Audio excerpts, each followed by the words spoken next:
Good morning, everyone. Sorry, we had a little difficulty this morning with technology, but it's cool. We're doing it. Let's just make sure this is working. Good morning, everyone. Sorry. So today we're gonna talk about affordability. And again, good morning. Thank you for joining me in this fine morning. I realize one of the challenges for doing this is that your voice usually sound different in the morning. So I don't, at least I don't think so. I don't think I usually sound like this daily or the whole day, I should say.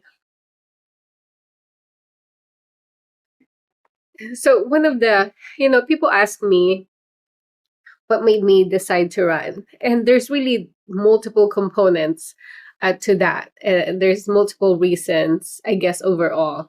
But one of it that frustrates me as a Californian is really the affordability issue. There's just so much. And I've always been proud of how I handle money, or not just money, but resources in general, which includes time. It's always been, something that I think I'm good at. But, but yeah. So every time I would see there's more taxes, there's more fees, and that's really one of the reasons. Is that when I was, I guess, insecure, and I think we all have it. It's like a little roller coaster when I was insecure and I was thinking, I'm not a lawyer, I'm not a politician, I don't appear on camera, and this is really not my forte.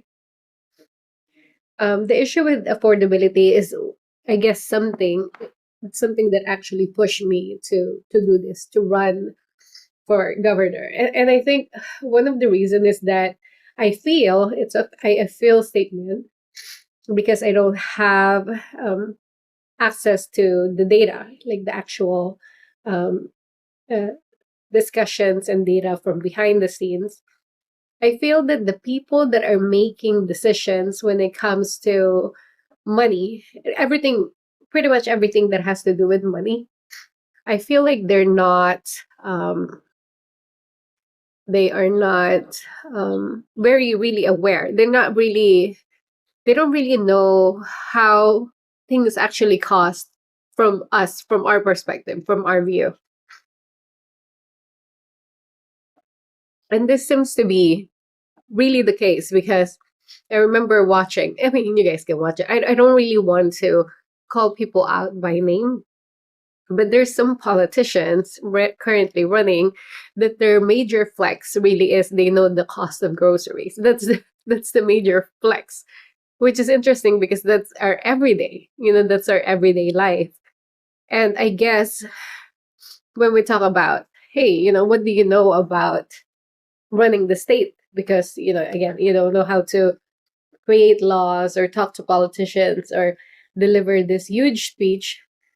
I can say the same thing when it comes to handling money. And that I think that's really a sad thing. I wish that they have, like, I guess, a regular person to have these type of discussions with. But again, I do want to say I'm assuming here from things that I've seen. It could be not accurate. But let me give you guys like an example of what I'm talking about. So during COVID, when we had to close some places down, right, if it's not considered a necessity, in LA County at least, there's a lot of people that receive that benefit if they're not working. And I was managing like a place of employment at that time. Sorry. And during that time, it was interesting because um, the money that they were giving out to people that are not working was even more. Like, seriously, even more than the money that the regular people were making. It's not even minimum wage. It's these people are not making minimum wage, they're making more. but the government was giving more money for people that don't work. And I'm not saying they shouldn't. Let me rephrase. I'm not saying that we shouldn't help those people that can't work. That's not what I'm saying. What I'm saying is that the incentive has changed.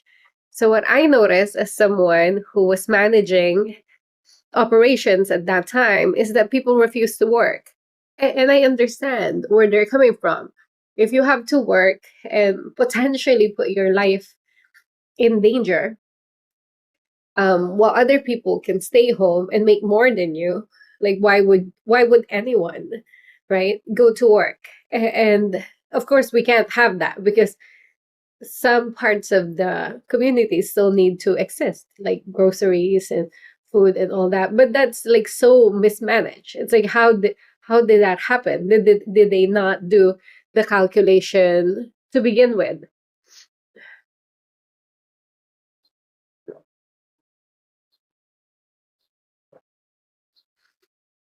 And again, initially, I was thinking maybe we'll talk about affordability today and the issue about affordability, but it's so big.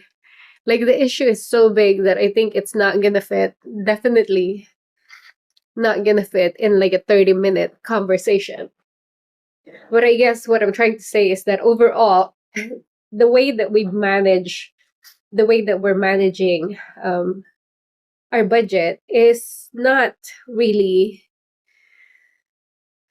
I guess, practical. I think practical is the best term. The way that we manage it is not as we should. And I'm not really sure, I guess, who's making these decisions, as I'm sure that most of Californians feel this way. It's like, dude, where is all this money going? I think that regardless if you're running for office or not even like participating in politics at all, it's so weird. Let me see. I think our budget is now at like 320 billion dollars, I think. Let's see. Do you guys know? Do you guys know how much is the budget?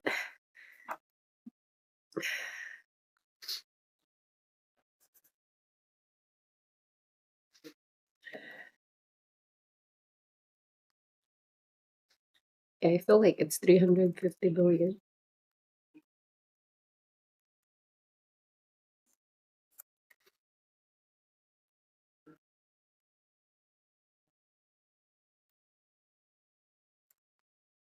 And then isn't it weird that before we only hear the word billions every now and then? Now everything costs billions. Billions.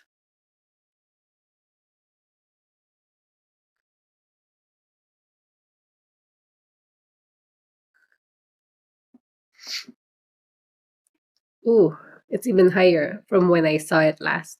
So I guess according to the National Associate of State Budget Officer, California's total expenditure for 2025 is 413.8 billion.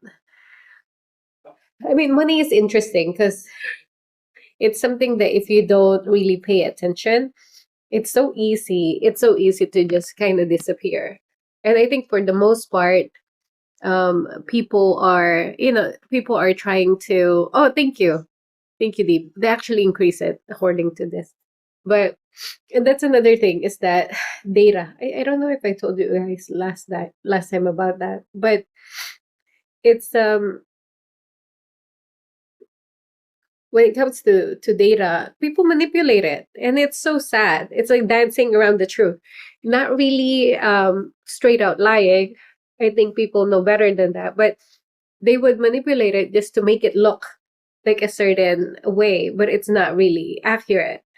Um, like for example, to get a lot of federal benefits, we usually have um, the poverty line that we have to utilize. But California, of course, adjusted, and I think that we should because this state is a lot more expensive than a lot of other states. That one's logical, but the way that they handle that money is I guess I don't think it is very accurate.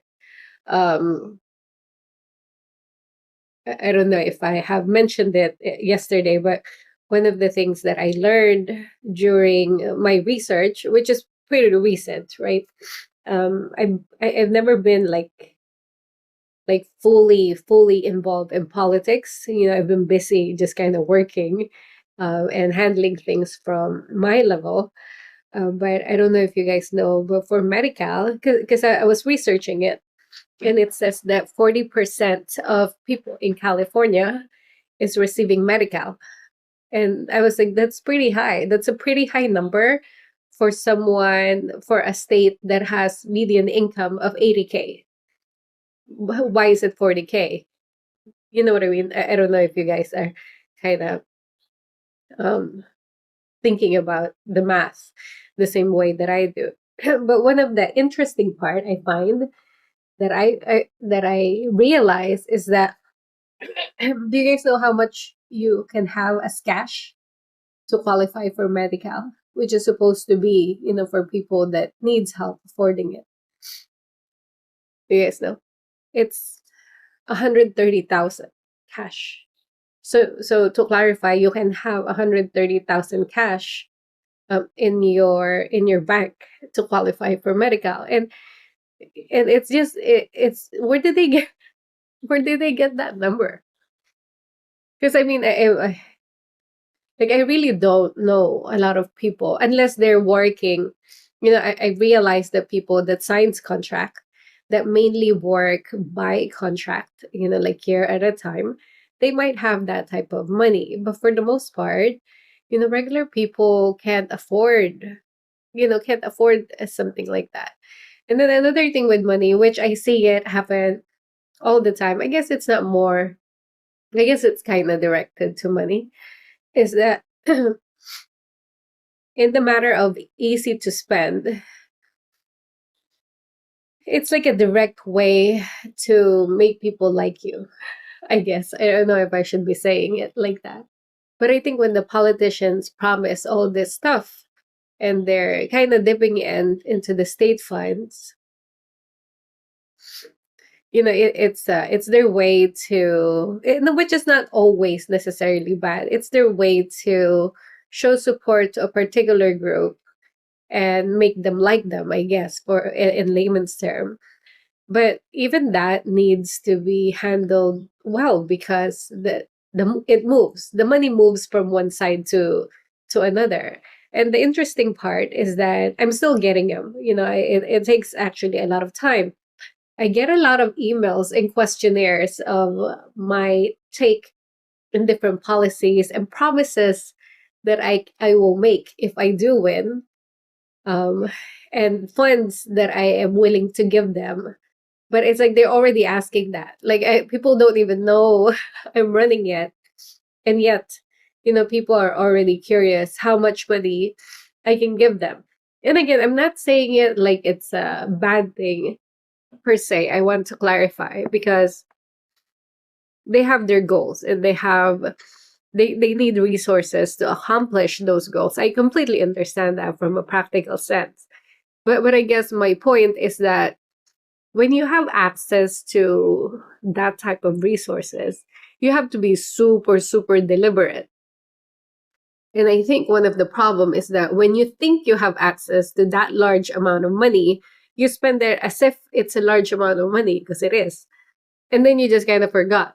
Because really, I heard this economy term. I don't know what the term is, but I heard this term in economics, where the more you make, the more you spend, which is pretty, I guess, accurate for all of us. It's not just the politics. It's not just about states, like big budgets, but even in individuals. You know how we say, "Oh, I got a raise," but I hardly feel it.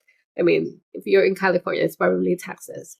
But for the most part, um, yeah, the more you make, the more you spend, and I think the state is doing the same thing, and they're asking for money. That's, I guess, one of the most frustrating part, is that this coming ballot, we're expecting more tax money that they're going to be putting in our bills. And sometimes they don't even call it tax, right? They call it something else. And then one of the things I learned is that whenever they say temporary tax, it's not temporary. There's not never been, or at least I don't think so, but feel free to correct me. There's really not temporary tax. They just say it like that. Something interesting. I received the bill for this home recently, a few weeks ago. And it's a law that passed that they're gonna take even more, and they calculate it per square feet of your property. And in that bill, it's frustrating because it's like, dude, we're already paying so much. And I told my husband that, hey, we have to pay because I manage the money in the household. I said, hey, just FYI, they're increasing it again, and we have to pay even more for property taxes. And then I made a comment and I said, but it's okay. I guess they're buying new fire trucks, new ambulances, and it's for something good. And my husband, which is a smart thing to say, he goes, but isn't it always for the good? And I was like, you're right. It's not like they sell us taxes and fees and they say, oh, we just want it.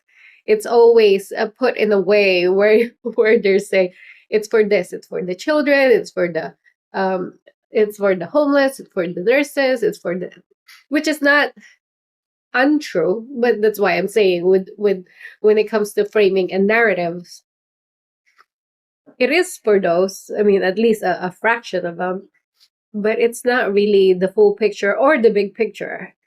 So it's just kind of sad, I guess. But in addition, he had a follow up statement, which is also pretty true. And this is why I like talking to people like all of you. So I do want to um, welcome you guys in this dialogue. But he said that his question is that where's that money they used to fund those? Because it's not like we increase the tax, or maybe we do, but it's not like we've never had, new ambulances and fire trucks before. So the money that was allocated initially for those stuff, because they do have budgets, like all these departments have budgets. And just to clarify, I'm sorry, this is not for California. This is for LA County specifically. This tax that I'm referring to. Um,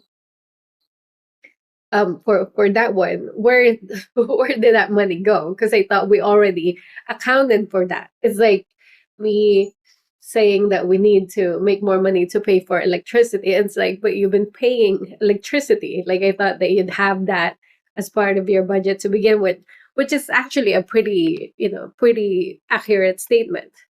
um so yes, I guess affordability, we have to talk a lot more because we need to talk about homelessness, and I do want to hear all of your thoughts. But with that being said, I want to add something that's not necessarily about affordability, but something else. So it's interesting when I announced that I'm running for governor, and I guess it's not announced since I don't have like a giant way to say this, but when I talk to people about this campaign, I get a few sets of people. There's some people that I guess kind of three different categories.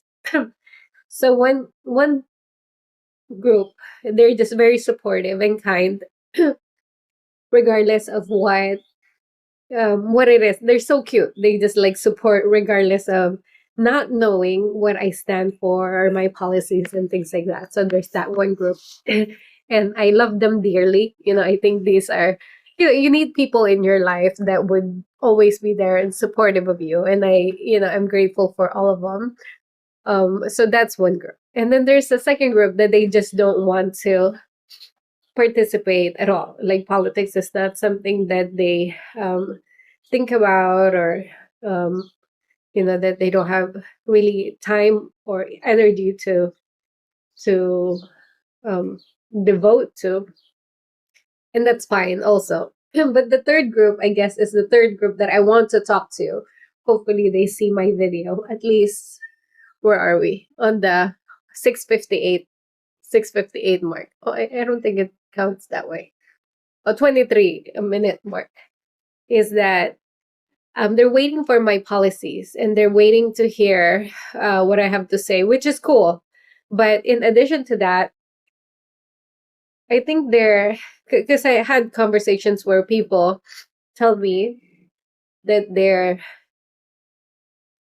worried because of the things that they've done and things that they've said, that I'll be associated with them and that it would hurt my campaign, which is very, very sweet, for people to to want to help as much as they can, that they're worried about their post. I guess that's one thing that I want to clarify, and we will talk about that in other episodes. I'm trying not to just go full blown because we have like 40 of these. You guys are welcome to join all of them, but for the most part, like there's no need to rush because we will have like a lot of opportunity. But the point being is that I don't know when it changed, that we can have this dialogues and we can have disagreements and that we can still get along. Like, I don't know when it changed that all of a sudden we are so afraid to disagree. And that's kind of not how I roll. My job in the private sector and my job as a public health nurse is that I have to really be very honest and open in accepting people where they're at. And that's the only way to help, because the reality is that everyone is different, and but also everyone's the same. It's kind of complicated. I think in our core, everyone is the same, but when it comes to how we choose to do, to handle our time or to invest in our future or whatever the case may be, we kind of do it differently in terms of how to get there, I guess I should say. But what I want to say is that for my friends or the people that are trying to, I guess, that are worried that they're gonna make me look bad because of things that they've done or things that they've said, that's not how it works in my book. I think the only way to get through this is for us to learn together and to fix this together, because everyone has kind of their own specialty from the place that they're coming from. So it's kind of, I guess it's not very smart to dismiss those experiences and to dismiss those opinions. And I'm not saying that there's one person that has all the answers. That's actually the point. And that includes me. I don't have all the answers. The only way to do this, and I'm really leaning on all of you, like to help me by giving me, your perspective and having an honest dialogue. But what I can promise you is this, and I'm saying it live, and I'm saying it also recorded because this is going to be posted, is that it's never going to be something, I will never be ashamed of you, I guess I want to say. I think in the current times, what happens is that they connect us and they say, hey, this person like this stuff or whatever, and they did this, so you must feel the same. I mean, no, like my husband and I, my friends and I, my family and I have a lot of disagreements about a lot of different things. And it doesn't, I have my own opinion. And I think that's the beauty of it. Everyone has their own opinion, and we come together and hopefully together we can figure out the truth, I guess. But yeah, it would never happen. So I welcome you, regardless of the things that you've done and the things that you've said. You're welcome to those thoughts. Those are yours. As people who know me, I would never just agree. And I guess that's the thing. You will always know how I really feel. But yeah, so come as you are. And I would appreciate a conversation in terms of, hey, Christine, I think we're actually doing really good in money, or whatever the case may be. But let's have a dialogue. And I guess the last thing I want to say is that personally, whenever someone gives me a perspective that I didn't thought of before, because I'm a planner, like I'm always thinking in my head different probabilities and different possibilities and different avenues of how things should go. Whenever someone tells me something I didn't think of before, it really makes me happy, even if it's completely different from what I thought it would be. Because two things: it's either I'm wrong and it's an opportunity for me to fix what I don't know, which I don't know a lot of things, or it tests my existing theories and then it makes it stronger and it survives that test. So either or, I think it's a positive thing. Emotionally, I guess not always. It's not always fun being wrong, but I rather have a little bit of pain but be right later and learn from others than just being, I guess, stuck in my own ways and not learning. So yes, if you want to have more dialogues, it doesn't matter like what your perspective. I guess I should say like just overall, generally. I'm going over. I'm sorry, but generally, I do land I do land in the middle. So I'm not like, and this is true. This is not a play. I'm not really a hard right or hard left, nothing like that. I do land in the middle. And it's because I think I'm pretty practical because of all the, operations and leadership that I have to do. But I'm also pretty kind and ethical from that nursing background. So it is really like a matter of um, advocacy and a matter of deciding for yourself and a matter of kind of accepting people exactly how they are. And then you just kind of have to jump in if it's not something that is if it's something that's hurting others. So that's where you need to kind of join in. But anyways, I guess that's like a very surface level, about 40% affordability. We'll talk some more. So, yeah, if you guys have any ideas or things that you want to talk about and things you want to teach me, feel free to send me a message or chat. And I'll see you all tomorrow. Thank you for joining. Have a good day. Bye.